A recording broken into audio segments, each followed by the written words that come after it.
The origins of the night worlds lie far back in mankind's forgotten past, before even the rise of the Emperor on Terra. These bastions of humanity have endured for millennia, fortified against the encroaching darkness, accumulating material resources and preserving ancient technologies.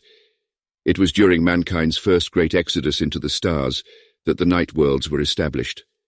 Filled with hope and trepidation, swathes of human colonists struck out aboard the aptly named Long March ships that took decades to reach their pre-scouted destination worlds. These exoplanets were carefully chosen for their bounteous natural resources, as well as their theoretically habitable biospheres. The brave colonists, who had left behind everything they ever knew for a chance at extending human dominion across the galaxy, were quick to discover that habitable did not always mean safe. Some worlds were infested with lethal flora and fauna that did their best to devour the colonists whole. Others were wreathed in ferocious storms, or were already inhabited by indigenous species that resented the alien interlopers who had washed up on their shores. Even more were made inhospitable by dangerous environmental factors such as exotic radiation, volcanic activity, or viral outbreaks.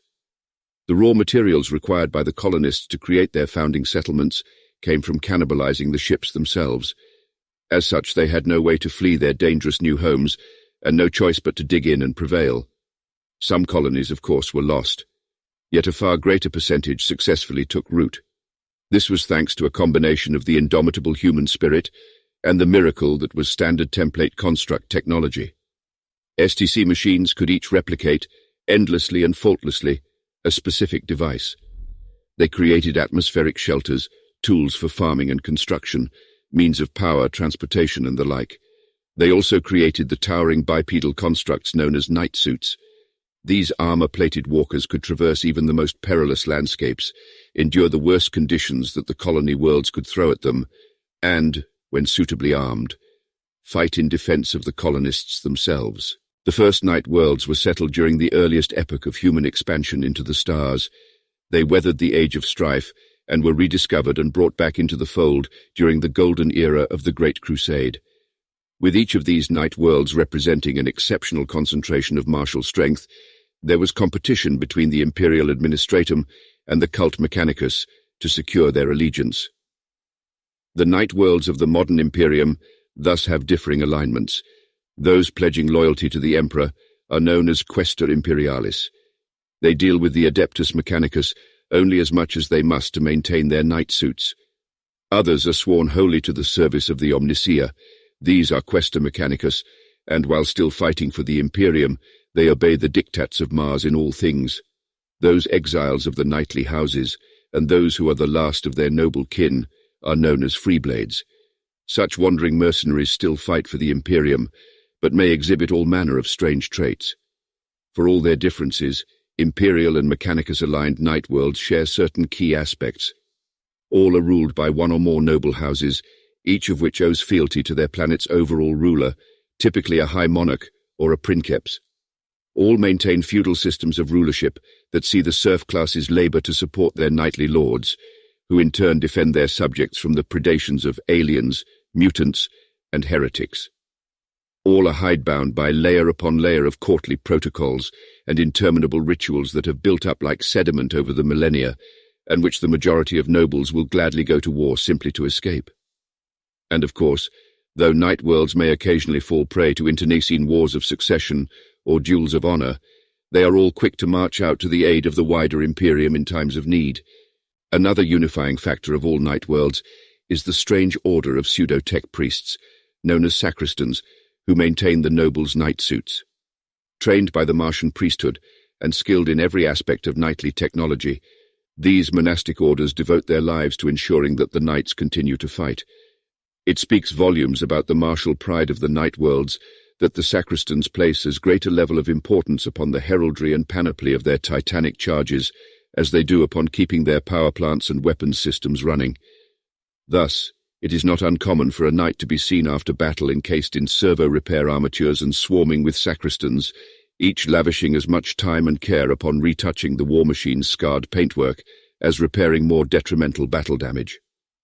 By the tenets of the revered code chivalric, a knight must not only be able to fight, but must look suitably magnificent while doing so.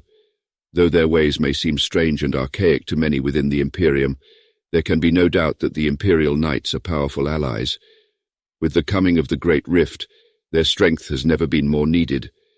From the bastion lines of the Segmentum Solar to the dark reaches of the Imperium Nihilus, and from the white-hot battlefronts of the Indomitus Crusade to the imperiled fringes of the Emperor's realm, the Imperial Knights fight.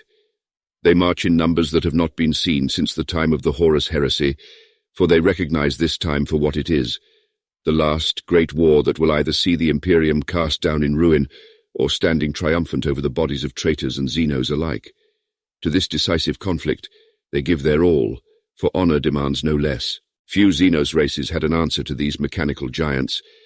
Manufactured in large numbers, piloted by the most skilled and charismatic of the colonists, the Knights served as the mailed fist of human colonial expansionism.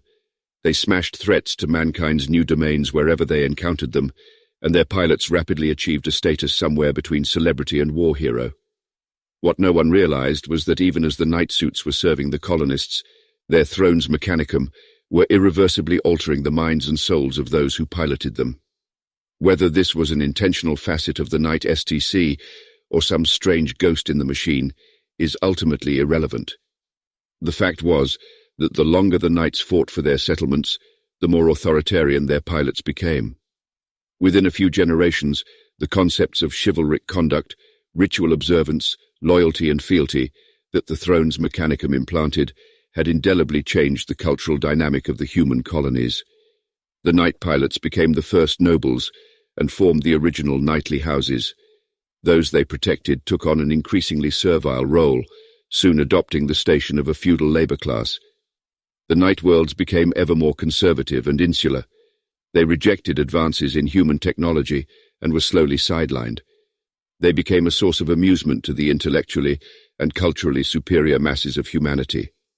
Ironically, it was the Knight world's very isolationist nature and refusal to adopt new technologies that would protect them from the horrific apocalypse that devastated the rest of mankind. Humanity's fall was swift and terrible. Emergent psychers drowned worlds in warp storms and demonic incursions. Thinking machines carried out genocidal purges. Gene wars buried entire star systems beneath writhing tides of fleshy abominations. The Knight worlds had burned their psychers as witches. They had turned away the thinking machines, citing the value of hard labor and a distrust of artificial intelligence. They had left their genetics untouched. Now they stoked their watchfires, bolstered their defenses, and simply endured. Thousands of years passed.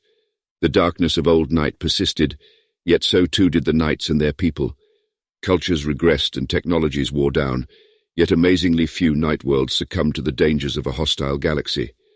They maintained their traditions, fought to defend their borders, and waited for dawn to come. The light of that dawn was the Emperor, and its spreading rays were the fleets of the Great Crusade. It was a rogue trader by the name of Jeffers who first rediscovered a Knight world, and in his reports to the Administratum, he advocated the potential usefulness of both the planet's noble defenders and its raw material wealth. More envoys followed in Jeffers's footsteps, and within decades, hundreds of Knight worlds had been brought into the Imperial fold. They soon proved their worth, their warriors marching into battle against the enemies of the nascent Imperium. Alien worlds shook beneath their tread. Enemies uncounted fled their terrifying might. When the disastrous Horus Heresy embroiled the Emperor's realm in civil war, some of those Knight worlds turned traitor alongside their off-world masters. Yet many more, shielded from spiritual corruption by the conditioning of their thrones, put down any rebellious elements within their own societies before joining the battle on the side of the loyalist Space Marine legions. They proved their honor on untold bloody battlefields, and continued to do so in the 10 millennia that followed. To this day, the surviving Knight worlds are vital linchpins of the Imperial defense in countless sectors, protecting their allies from Xenos and heretic invaders. All the while, their crusading armies take the fight to the Imperium's foes, crushing them wherever they are found.